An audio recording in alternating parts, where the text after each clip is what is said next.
Dear students, welcome you once again to my online class. দেখো আজ একটা অতি গুরুত্বপূর্ণ জিনিস নিয়ে তোমাদের সামনে হাজির হয়েছি। তোমরা জানো তোমাদের 4th সেমের LCC2 বেঙ্গলি এক্সামিনেশন খুবই সামনে চলে এসেছে।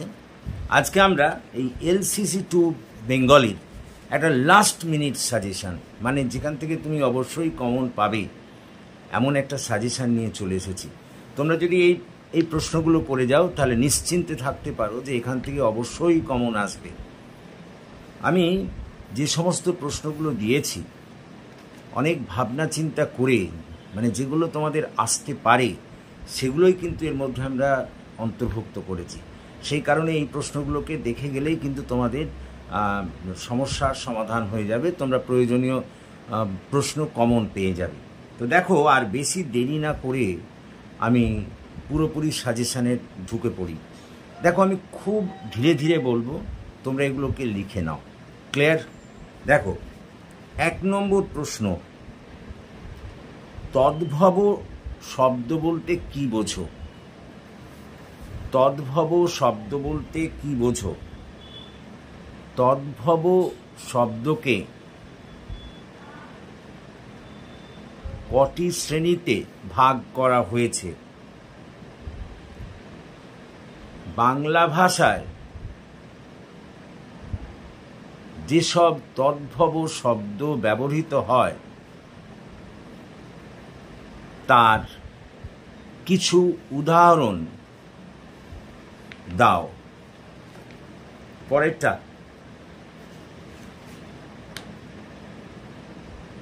শব্দার্থ পরিবর্তনের ধারা বলতে কি বোঝো? এই শব্দার্থ পরিবর্তনের ধারাগুলিকে কটি ভাগে ভাগ করা যায়?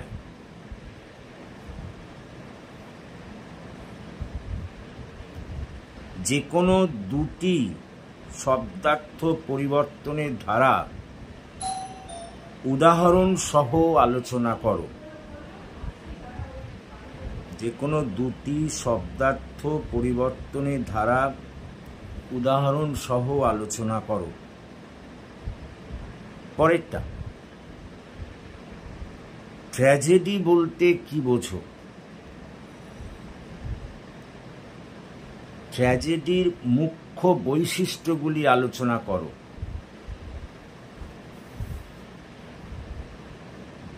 যে কোনো একটি ট্র্যাজেডি উল্লেখ করে বৈশিষ্ট্যগুলি ব্যাখ্যা করো। পরেরটা, ছোট গল্প ও উপন্যাস বলতে কি বোঝায়? ছোট গল্প ও উপন্যাস বলতে কি বোঝায়? ছোট গল্প ও উপন্যাসের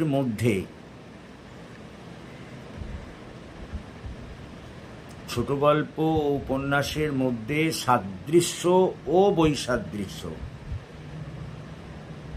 আলোচনা করো।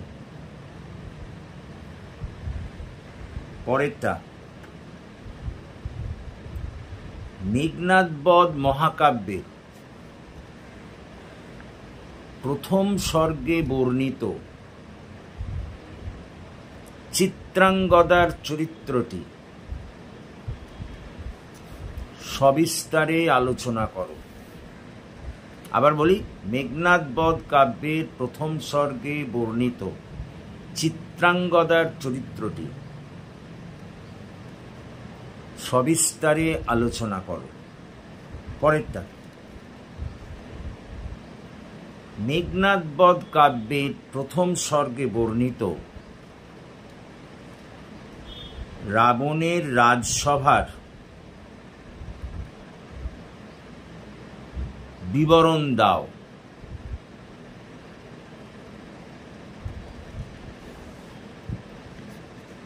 কি কারণে মাইকেল মধুসূদন দত্ত রাজসভার এই বর্ণনা দিয়েছেন তা সংক্ষেপে আলোচনা করো। পরেরটা, মেঘনাদ বধ কাব্যের প্রথম স্বর্গে রমা বারুণী মুরলা, রমা বারুণী মুরলা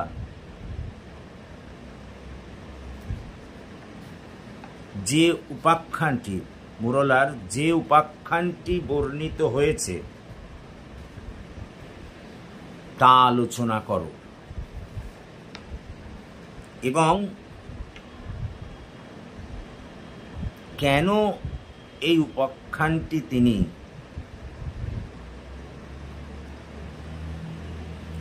এখানে সংযুক্ত করেছেন তা আলোচনা করো।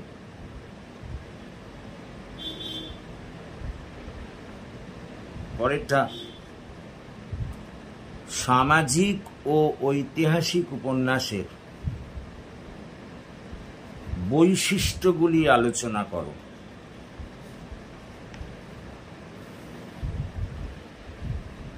পরেরটা, মেঘনাদ বধ মহাকাব্যের প্রথম স্বর্গে সরস্বতী বন্দনার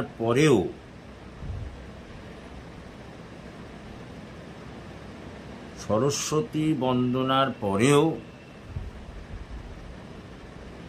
মধুকবি কেন মাধুকরী কল্পনার প্রয়োজন অনুভব করেছিলেন তা আলোচনা করো। পরেরটা, দেখো এই বড় প্রশ্নগুলো করলেই কিন্তু তোমাদের হয়ে যাবে, কথাটা বোঝার চেষ্টা করো।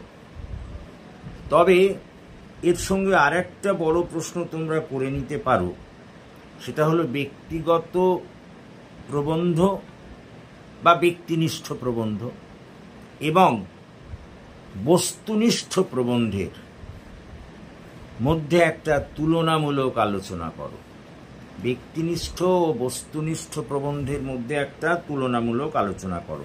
ব্যাস, এগুলো করলেই তোমরা কিন্তু অবশ্যই কমন পেয়ে যাবে, এ বিষয়ে কোনো সন্দেহ নেই। পরেরটা, এবারে 5 নম্বরই প্রশ্নগুলো বলছি। দেখো 5 নম্বরই প্রশ্নের প্রথম প্রশ্নটি হচ্ছে, বাংলা শব্দভাণ্ডারে আগন্তুক শব্দের সংজ্ঞা, গুরুত্ব, উদাহরণ সহ আলোচনা করো। পরেরটা, মেঘনাদ বধ মহাকাব্যের প্রথম স্বর্গের নামকরণ কতদূর সার্থক হয়েছে তা আলোচনা করো। পরেরটা,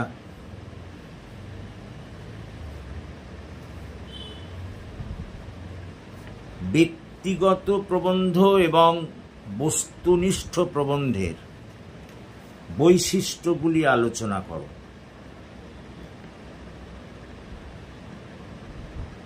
পরেরটা খুব ইম্পর্টেন্ট, এটা সাহিত্যিক মহাকাব্যের বৈশিষ্ট্যগুলি আলোচনা করো। সাহিত্য মহাকাব্যের বৈশিষ্ট্যগুলি আলোচনা করো। পরেরটা, উপন্যাস ও রোমান্সের মধ্যে পার্থক্য আলোচনা করো। উপন্যাস ও রোমান্সের মধ্যে পার্থক্য আলোচনা করো। পরেরটা, মেঘনাদের প্রমোদ উদ্যানের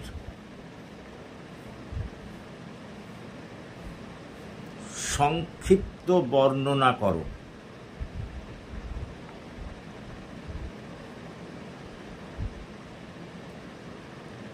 পরেরটা,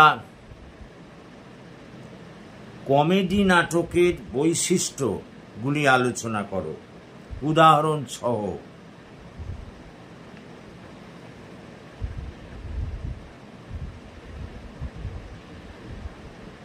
পরেরটা, ছোট গল্পের সংজ্ঞা ও বৈশিষ্ট্য লেখো।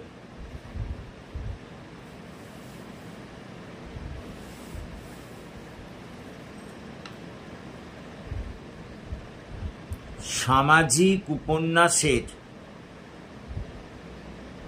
বৈশিষ্ট্য উদাহরণ সহ লেখো।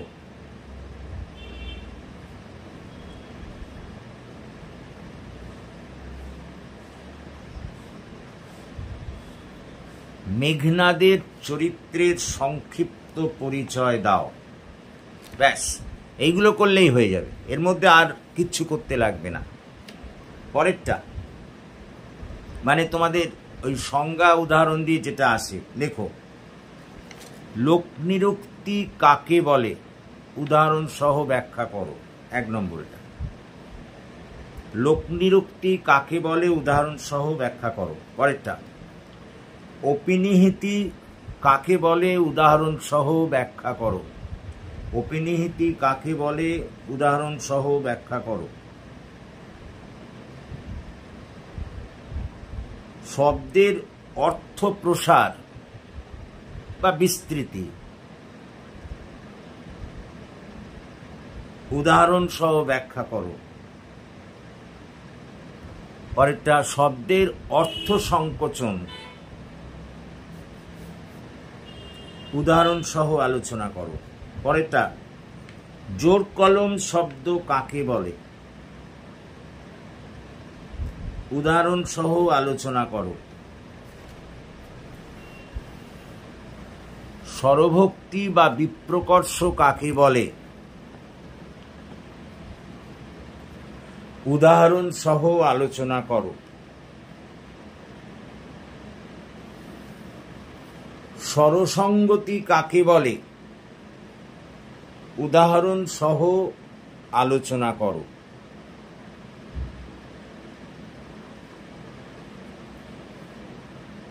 স্বরসঙ্গতি কাকে বলে, উদাহরণ সহ আলোচনা করো।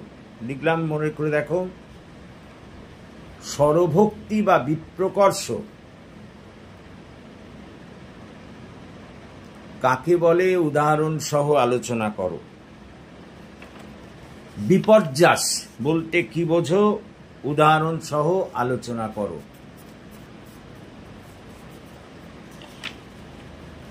দেখো, এর মধ্যে অপিনিহিতি, লোকনিরুক্তি, জোর কলম, আমি বারবার বলছি, অপিনিহিতি, লোকনিরুক্তি, জোর কলম, স্বরসঙ্গতি, বিপর্যাস ও স্বরসঙ্গতি, এগুলো করবেই, এগুলো থেকে কমন পাবে। ক্লিয়ার? সুতরাং এই ছিল তোমাদের আজকে LCC2 বাংলার লাস্ট মিনিট সাজেশন, এবং এগুলি যদি তোমরা করে যাও তাহলে আমি 100% নিশ্চিত যে তোমরা এখান থেকে অবশ্যই কমন পাবে। So that's all for this day. Thank you for watching and listening. Please comment, share and subscribe to my channel.